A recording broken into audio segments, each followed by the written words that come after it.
press the bell icon on the YouTube app and never miss another update. Hello students, welcome back to your social science class. Today we are going to continue the chapter types of society.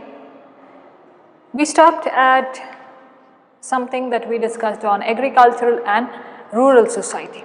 So we will move on and understand today the features of rural society.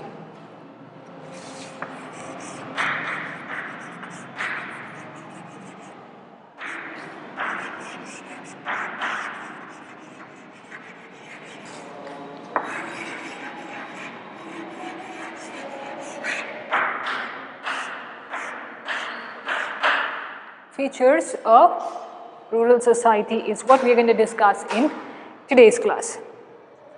The first one is small in size, just like a nuclear family.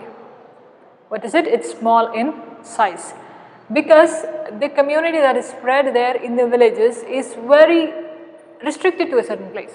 It's very small in its own way. It's not like the big cities. Big cities, you find apartments, so many people staying in one apartment, another apartment just beside that, and then there are again so many other people there, okay?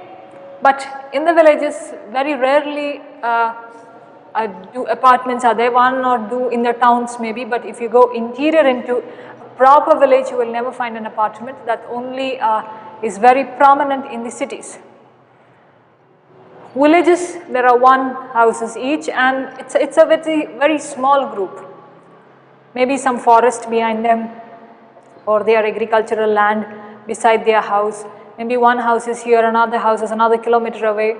Okay, so it's very small in size, and majority of the Indians live in villages. Was mentioned by one of the sociologists, Max Weber. Okay, he says villages are smaller number and have very less population. Agreed, isn't it? Villages are smaller number. I told you one house may be in this place, another a kilometer away, or another 2 kilometers away, or half a kilometer away.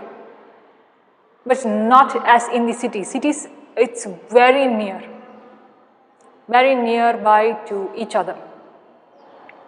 Most of them are apartments, and in the apartments there are so many people living, so many people.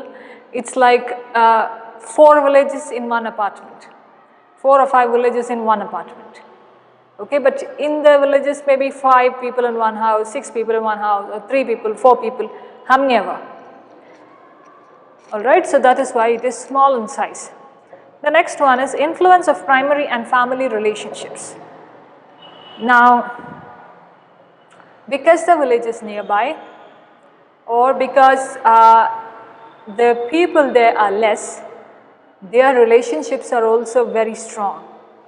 Their relationships are also in such a way that each one knows about the other, or each one cares for the other, is always available for their neighbors, or is always available for whatever is happening in and around them.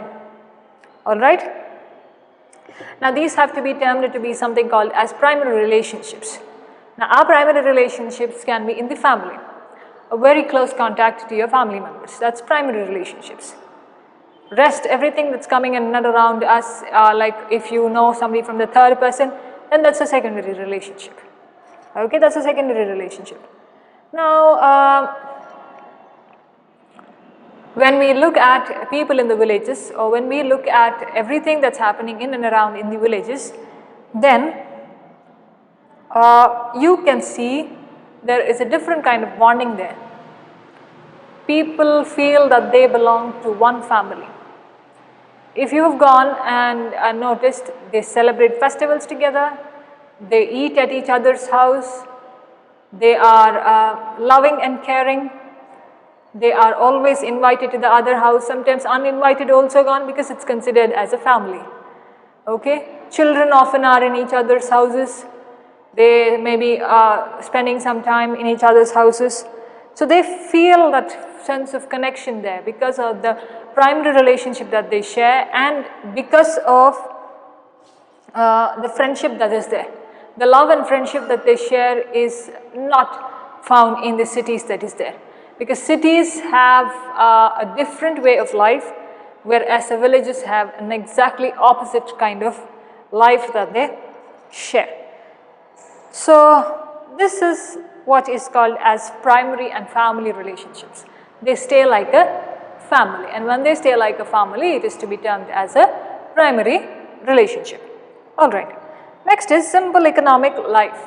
Now most of them, their occupation is agriculture and they make their living out of agriculture. So each member of the family is contributing to what's to be done on their land.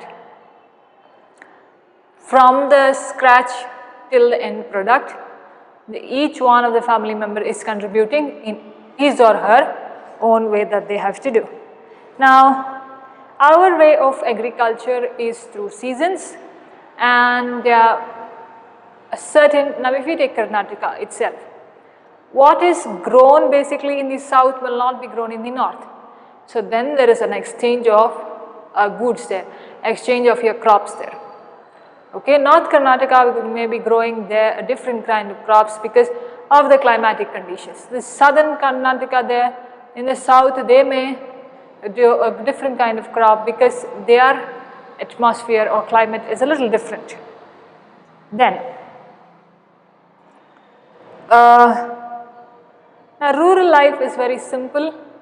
Its village life is very simple. They have their agricultural work to do. They do it, and their day ends with that. It starts with it and ends with it, because that's where they try to feed themselves, and that's where they try to involve each member of the family into doing certain things on their land. Now their source of income is very low also, because their living is on agriculture, and sometimes crops may get spoiled, sometimes something happens or you incur a loss. So can't predict what's going to happen because it's through nature, and nature's ways can never be reversed, or we cannot go against nature anytime. So if it has to happen, it will happen. In that cases, and even if the crops are growing, if they have less demand for those crops, then their generation of income is very low, and possibly for this reason of their generation being a generation of income being very low, they also don't lead a very luxurious life, but rather their lives are very simple. Their food habits are also very simple, but they are the most healthiest people you can find. Okay, the people in the cities have all sophisticated methods of keeping themselves healthy, but in the rural areas they don't do all that. They work, they have nice good rest, they eat well, mingle with people, have good relationship, that's over for the day. The next day is the same. They go out to the fields, work, talk to people on the way, go to each other's houses, share certain things, celebrate together. They have a lot of peace of mind. They are not worried about anything. They also know very well how to deal with situations like if their crops get spoiled. They are very well equipped with what it is. They don't. Obviously, everybody will feel bad for their crops to be spoiled like that, but they also have another way. They also always have plan B to settle things right. Okay, so not a very luxurious life that they lead. Now, we as the world, we are growing, we are changing. But if you look on in an Indian society, people in the villages know all of these traditions. They know everything that is to be kept as customs, values and beliefs. They are keeping them alive. They are not letting it go away from one generation to the other. They are passing it from one generation to the another, and they are keeping those things lively for the future to come. But if you compare it to the cities, people have lost the traditions, people don't know what's to be done, and people don't know what is to be left and what is to be taken. It's just with the flow that they go. But in the villages, they basically and properly know what is to be done and what has to be kept intact. So even though we have moved ahead in civilization, traditional ways of doing certain things have retained, have been kept. Now, Why do they get a lot of low demand is because they are ways of retaining the culture and the tradition, and their occupation to be termed as agriculture. Now if they are not trying into scientific methods, or they are not trying into making use of modern technology in agriculture, then, and if they are using only traditional methods of doing it, that's where they get low demand for their crops. That's where they feel that our crops are not having a place in the market. Now why don't they have a place in the market? Because of the traditional practices that they adopt. If they in case would have adopted certain modern methods or scientific methods that had to be done, then somewhere maybe they would have had a place in the market. Alright, the next one is, that is how they are leading a simple economic life, both in terms of leading a livelihood and their ways of dealing with people is always simple. Then neighborhood. Now neighborhood is very important for them. We discussed they have shared something called as primary relationships, and because of the primary relationships that they share, they belong and feel like a family. Okay, and their neighborhood is very important for them, though they are half a kilometer or just beside them or 1 kilometer away, still people go and visit, and still people know and are aware of the other family when they are in help, or when they need help, or when they are doing something great and nice. Okay, so any ritual for that matter, or any functions, any festivals, the entire village gets together and celebrates it. Okay, maybe birth in the family, marriages in the family, death also, people mourn together.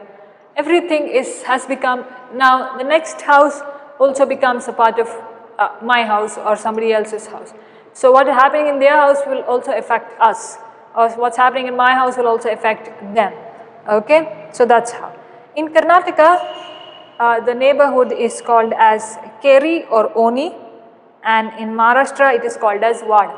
Okay, Wad.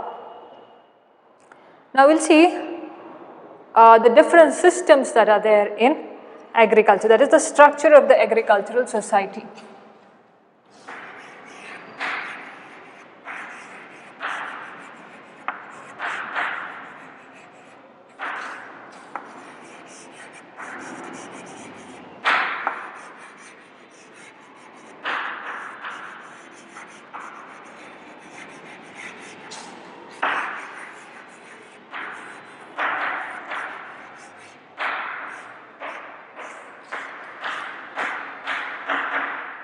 Okay, what kind of structure do we have in this kind of agricultural society? Now, structure can be divided as people who hold lands, okay, in relation to land holdings.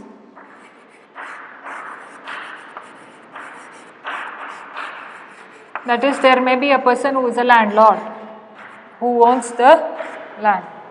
Land holdings, relationship with land and agricultural activity.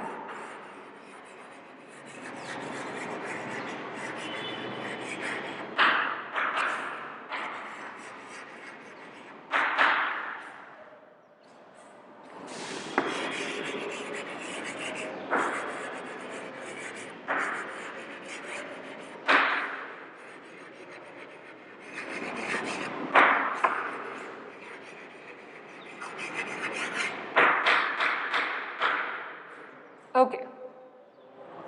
So two things it's determined where you determine or you put down the structure of the agricultural societies, that is relationship with the land holdings, maybe people who possess and have these properties. Second one is relationship with land and agricultural activity, that is people may have a land and what kind of activity is done on the land, based on that people may have their structure. The first system is Jajmani system.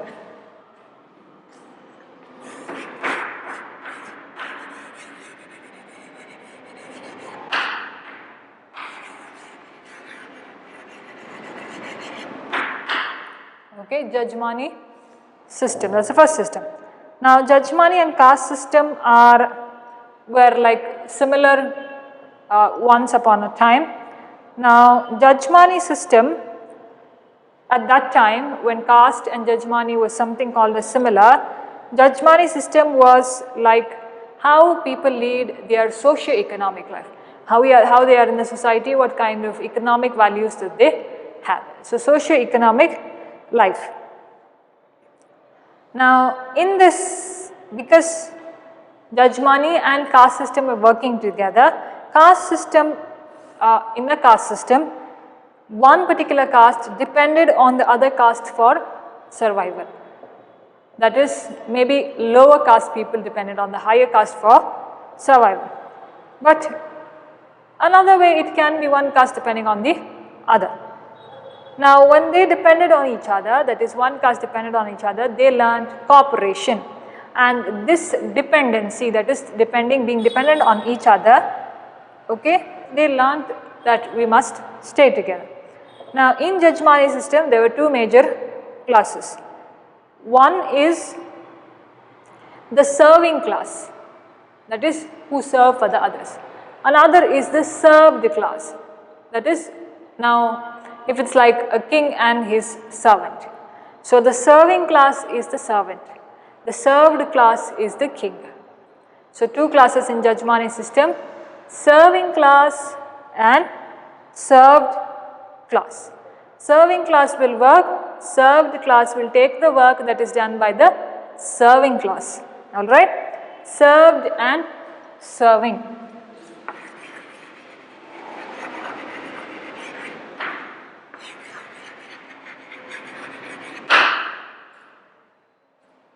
So serving are people who will work, served are people who will take the work done by the serving class. Now the serving class that is there, they are giving their services, services, okay. Services related to what? Related to agriculture and other related works of agriculture. Now this serving class that was there, when they worked for the served class, they got certain like tips, okay, like provisions for the return of their service. Once they did their job and once they returned their service, they got certain provisions. Just like we have tips for the people in the restaurant, isn't it? So that's how here the serving class used to get a certain provisions for the work that they did. Next is Zamindari system. Okay, Zamindari is a Persian word.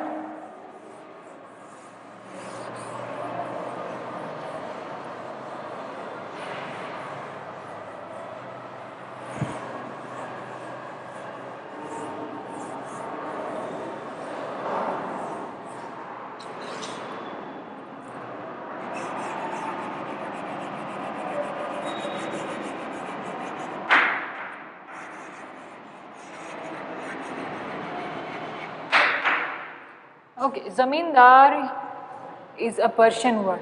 Now, Zamindari or Zamindari system and Zamindar means one who has lands. One who has lands. Now, this Zamindari system began from the Delhi Sultans. Okay, Delhi Sultanates, they began it. Now, it has its roots there, so we can assume that they began it. Then, 14th century, in the 14th century, the word Zamindar meant head of the region, okay, that whole region, like a king, head of the region. Now in Rajasthan, the titles that were given as Roy and Rana, they also meant someone who was owner of something, okay, ownership. Now, as times were changing, Zamindars also tried to become one class of people, okay, class of people. Then after that, Zamindari also came into use after the Delhi Sultanates. It was also present in the Mughal rule. Mughals also used it. Then during Akbar's time, he said any person who has the hereditary rights to have a share in the farmer's crops was officially called as a Zamindar. So what he said, if anybody by hereditary, that is through inheritance of the parents' property, has a right over the property, agricultural land, or the farmer's crop, has a right to have a share in the farmer's crops, then he is a zamindar. That is, if my father has a property and I have a share in, if he is a farmer, my father is, for example, if my father is a farmer and if I have a share in his crops, then I am also called as a zamindar.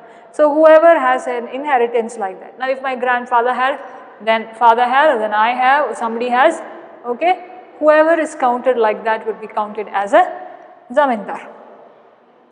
Now 17th century it went on to become very prominent in the years. So I will stop at this, students.